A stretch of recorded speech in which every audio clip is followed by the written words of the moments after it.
কি বাবা? বাবা, আমি মুরগির মাংস খাবো, রান্না করে দাও প্লিজ।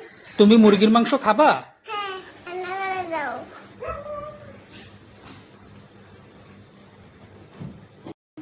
মুরগির মাংস রান্না করার জন্য দিলাম এলাচ এবং দারচিনি, সাথে দিলাম পেঁয়াজ।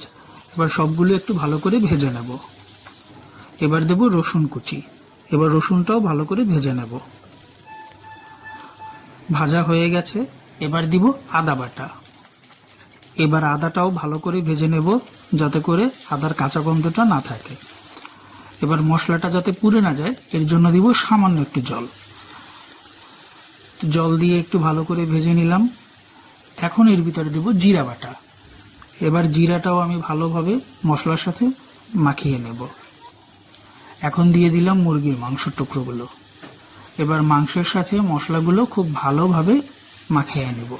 এবার হলুদ গুঁড়ো দিয়ে দিলাম। এবার হলুদটাও মাংসের সাথে ভালো করে মিশাবো। এখন দিয়ে দিব সামান্য একটু মরিচের গুঁড়া। যেহেতু বাবুর জন্য রান্না করব, তাই ঝাল একদমই কম। মশলাগুলো ভালোভাবে মাখানো হয়ে গেল। এখন দিয়ে দিব স্বাদ মতো লবণ। এবার মাংসটা একটু নেড়ে চেড়ে তারপরে আমি ভালোভাবে কষিয়ে নেব। এখন দিয়ে দিব পেঁপের টুকরো। আমি আজকে আলু ব্যবহার করলাম না, মাংসতে আমি পেঁপে দিলাম। এখন আমি মাংসটা ভালোভাবে একটু কষিয়ে নেব, তারপরে ঝোলের জন্য জল দিব। মাংস কষানো হয়ে গেছে, তাই ঝোলের জন্য জল দিয়ে দিলাম। এখন ঢেকে দিব। 20 মিনিট পরে ঢাকনা তুললাম। মাংস রান্না হয়ে গেছে। এখন আমি গরম মশলা দিয়ে একটু নেড়ে চেড়ে দিব। এবার চুলা বন্ধ করে দিলাম। রান্না কমপ্লিট।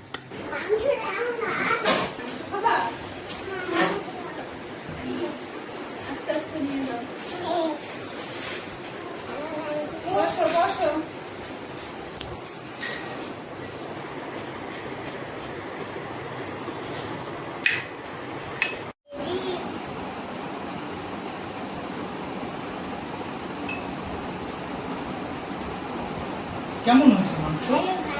ভালো?